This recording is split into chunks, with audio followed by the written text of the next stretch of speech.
What's going on, everyone? You might be looking at the title, and again, you might be thinking, man, this guy, all he does is just talk about the iPhone 6s Plus and the iPhone 6s, man. Does this guy not have anything else to talk about? Now, me personally, I was going to do another rant video, and I was going to just complain, but I already did like 3 of those in the last like 2 days. So I want to take a chill pill, and I kind of want to talk about something kind of positive for once. I'm a very negative person. All I do is just talk about the bad things. So I figured, let's just talk about the good things.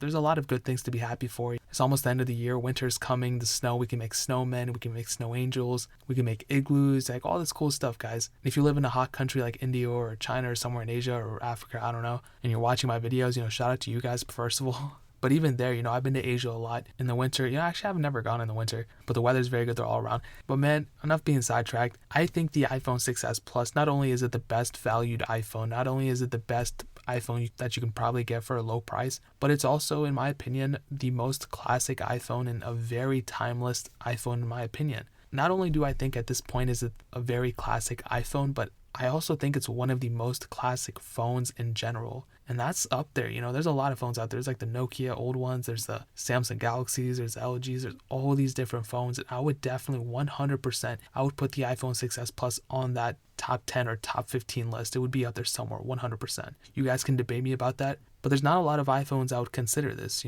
I would probably consider the iPhone 5 to be maybe up there. The iPhone 5S wasn't a bad choice either. It brought a lot to the table. These are iPhones I would have recommended for people to buy outside of their regular software time. So, the iPhone 6s Plus is supposed to be getting whatever. Like right now, I would probably not recommend anybody to buy an iPhone 5. But at a time, I think when around like 2016, when it was stopped getting support, when the iPhone 5 was not getting support anymore, or even last year, at 2017, if you needed a phone that cost like $40, $30, easily an iPhone 5 would do you justice. It would be a very decent phone. And I think I see the iPhone 6s Plus somewhat in that same time frame too. I think the iPhone 6s Plus, even when it stops getting software updates, I would completely still recommend it up until even like a year after.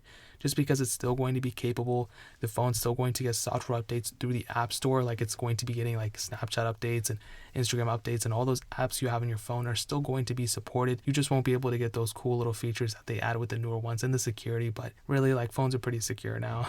Now, one thing I want to mention again, and I reiterate this in every single video, if you haven't seen that speed test I did between the iPhone 6s Plus and the iPhone 10 and the 6s Plus versus the iPhone 8 Plus, you guys would know that overall, I'm pretty sure that the iPhone 6s Plus was faster on the specific iOS version I was on, which I believe was 12.0.1 at the time. I'm pretty sure the iPhone 6s Plus was overall faster than both of those iPhones, which was super crazy. And I don't think it was the fact that the iPhone 10 and 8 Plus were slower. I think it was something in the software that was kind of overclocking the iPhone 6s Plus to be faster than the 10 and the 8 Plus. And the multi-core score didn't really show it. It seemed like a decent multi-core score, but the apps were opening up faster, the games were loading up faster, and just everything. I mean, it just seemed like a way more fluid experience. Definitely the iPhone 10 and 8 Plus were more smoother in my opinion.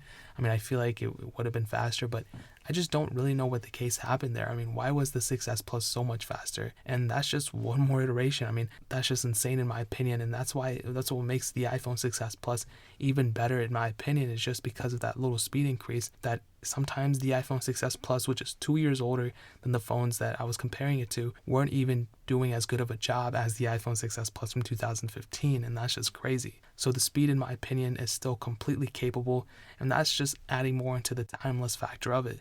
Another key interesting factor about this would definitely be the battery life overall. I'll definitely say I had the 6s Plus as my main phone, as my phone I used it was my second iPhone I used as a main phone, the 6 Plus being the first one. And honestly, going from the 6 Plus to the 6s Plus was probably the biggest jump ever in terms of phones. I mean, I went from an LG G2 to a 6 Plus. That was a pretty big jump.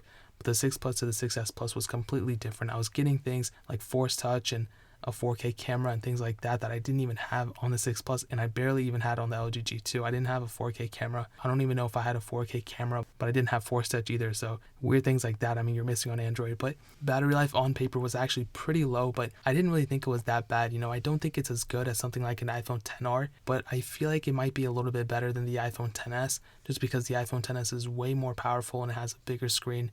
And, that's kind of a pro for the XS. I mean, I'd be probably willing to give up a little bit of battery life here and there to get an iPhone XS, obviously, but I think the iPhone 6s Plus in terms of battery life isn't horrible either, and you can obviously go to the Apple Store and replace the battery, which I would recommend people doing. So that's really cool, and that's just, again, adding into the more timeless factor. Now, batteries are getting smaller overall. I think it's really weird what these companies are doing, and I already made a video about it yesterday, but I think that just kind of adds more into this whole entire battery and timeless factor. Now, another thing, and this is probably one of the more important ones, is the software updates. This phone is obviously getting software updates for a while, and I reiterate this in every single video I do about it, whether it's like a random video like this or the still worth it's that I do that a few people watch here and there. I really think that Apple supports their devices for so much longer than the competitors. It really makes this phone just that much more of a timeless device. I mean, if a phone that's like a person, you want your person or whoever living as long as they can, right? It's the same thing with phones. You want your phone to live as long as it can, and I feel like this is the same case. And I made an analogy earlier today. I don't know if I took it from someone, but if I didn't, I'm quoting it and I'm copywriting it. No one take it. But on Android devices, it seems like the hardware outlives the software.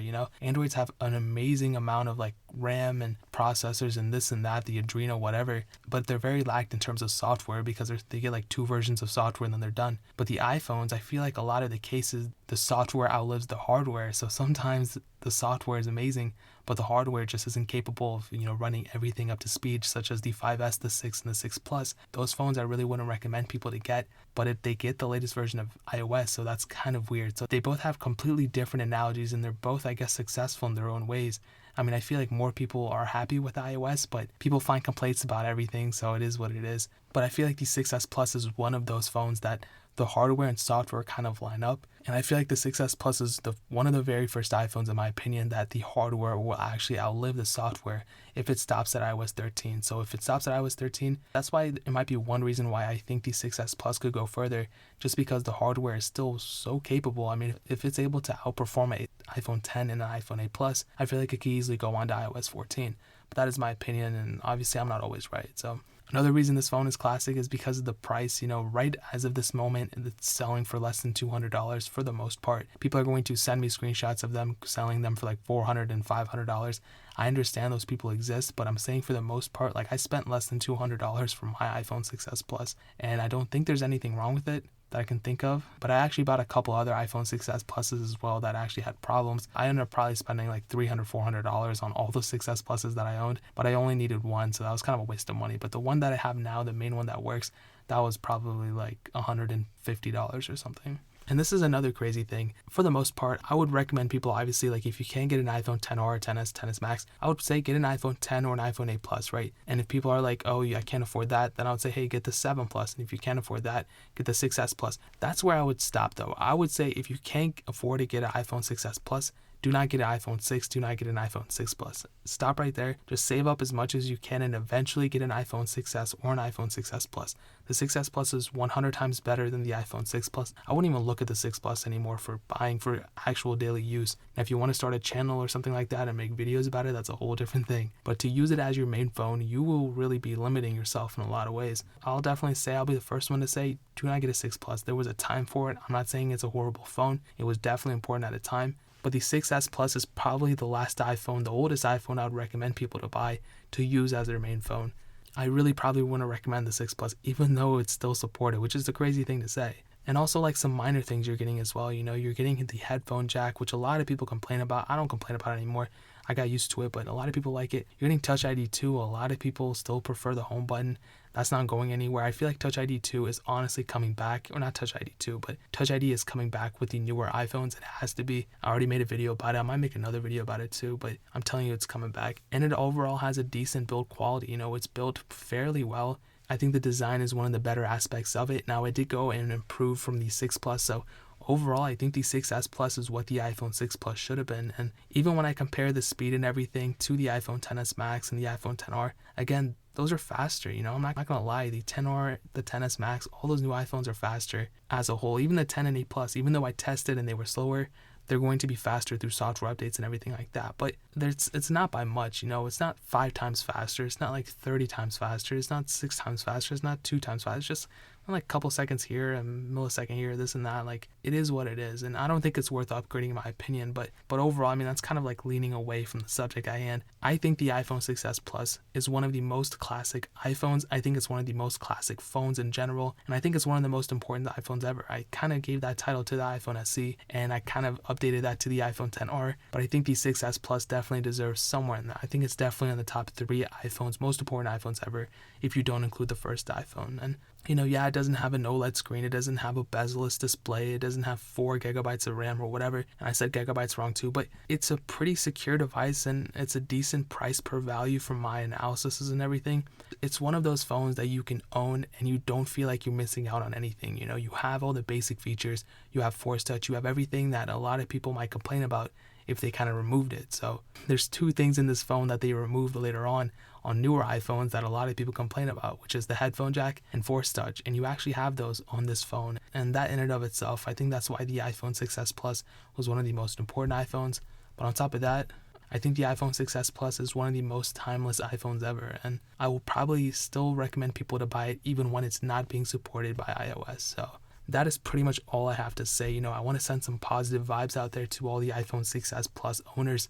Shout out to you guys. Even if you have a 7 Plus or Android or Samsung Galaxy, whatever, let me know in the comment section below. I want to know what you guys are rocking. Obviously, the main comment's going to be, oh, I own a 6s Plus like this, and I'm going to go ahead and like it. I always show love to people who own the phone that I'm talking about in the specific video. So let me know what phones you guys are rocking in the comment section below. Hit that like button. That'll mean so much, but definitely hit that subscribe button. Every single subscriber we get really does count, so it'll mean so much if you guys could hit that. Also, check out the other links down in the description as well. My Twitter, my Instagram, my second channel. I do a lot more iOS comparisons and everything like that, and I talk a lot about the iPhone 6s Plus on that channel too. So I'd really appreciate if you guys could check that channel out as well. But more importantly than everything else, I love every single one of you guys, and hopefully I'll catch you guys in the next video.